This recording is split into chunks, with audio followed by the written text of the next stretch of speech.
Hello everyone. Good evening. I am Kamaldeep Bhatt, along with my friends Piyush Mittal and Rahul Sharma, under the guidance of our respected coach, Dr. Virender.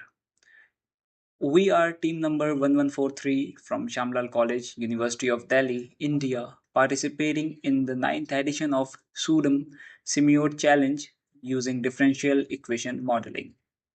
We would like to thank Dr. Brian Winkle for providing us the opportunity to participate in the event.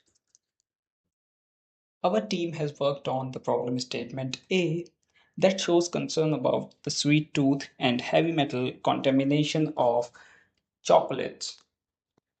We were provided with a recent study that shows that some chocolate contain elevated levels of heavy metals, specifically lead, cadmium, and arsenic. Regular or high consumption periods, like holidays, birthdays, or parties, could lead to bioaccumulation of these metals, raising potential health concerns. Our objective is to model the accumulation of heavy metals in the body over time due to the chocolate consumption, examining different scenarios.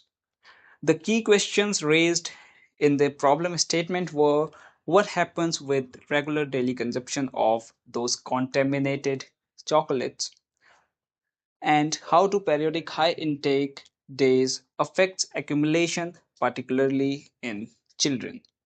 Consumption and threshold for heavy metal. For our model, we assume constant absorption and elimination rate for heavy metal. We also define two consumption patterns: regular daily intake and increased intakes on holiday. The increased intakes on holiday is basically for the children who usually consume higher amount of chocolates on their birthday and other events. Safety threshold was set for lead, cadmium, and arsenic, representing the safe limit for daily intake. We used the data from the survey that has been given to us. Exceeding this threshold, especially on holidays, could pose health risk. Model overview. To model this accumulation, we use a differential equation to represent the intake and elimination balance of heavy metal. Key variables include the concentration of heavy metals in the body at time t, the absorption rate a, the elimination rate k, the daily intake I, and the concentration per serving m. We examine two different cases. First one is regular daily consumption, and the second one is holiday spikes. Mentioned about these variables, you can formulate two cases. One is regular case, like regular daily consumption, and another will be for holidays and birthdays.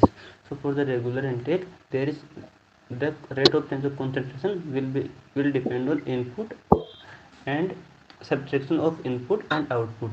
So here the input is multiplication of absorption rate, daily intake, and concentration of heavy metal per serving.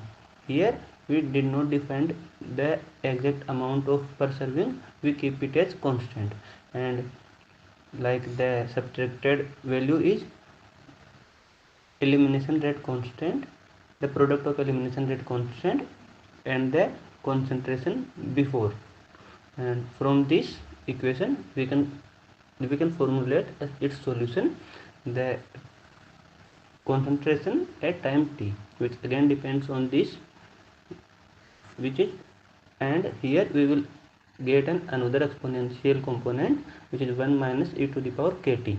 From here we can interpret the body that the body reaches a steady state concentration, which depends on this term, which is aim by k, and the steady state remains below the threshold if intake is within safe limits. Now we will show its plot, how this actually looks like. Okay, so first see, the accumulation curve show a gradual increase. Here you can see there is a gradual increase in the both the cases. First the blue one is blue threshold, and the red one is above threshold, and threshold is 5 microgram for lead.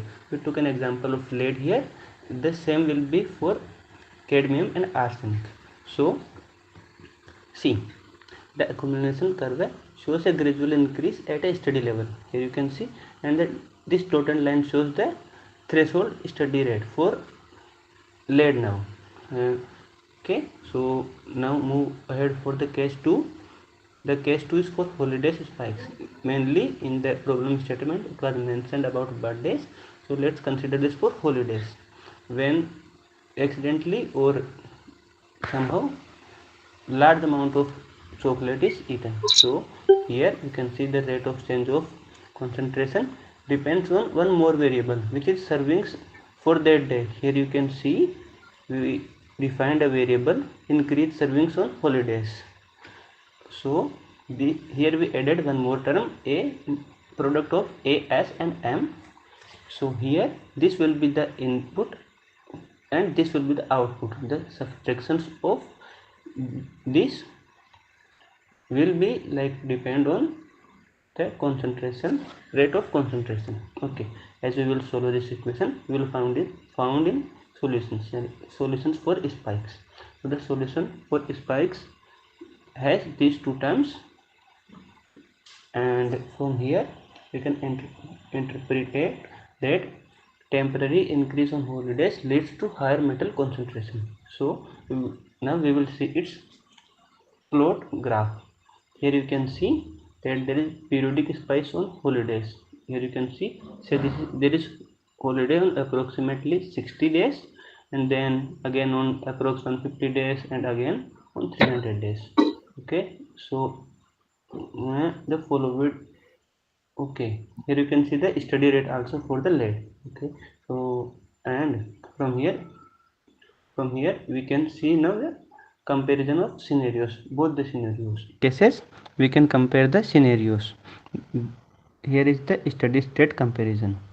From the regular graph we can conclude that there is an stable and safe level, and in the holiday spikes graph we can see that there is temporary spike, so it can cause a temporary health issues also. So if we talk about the health impacts, the continuous spikes may lead a long term risk which may cause many health issues. And there are some recommendations and key takeaways. So key takeaways could be like eat chocolates in a moderation with safe limits, and holiday spikes introduce temporary accidents which may lead to be concerning. Some recommendation could be limit high chocolate intake during holidays and spread out treats over multiple days to avoid spikes. Thank you everyone.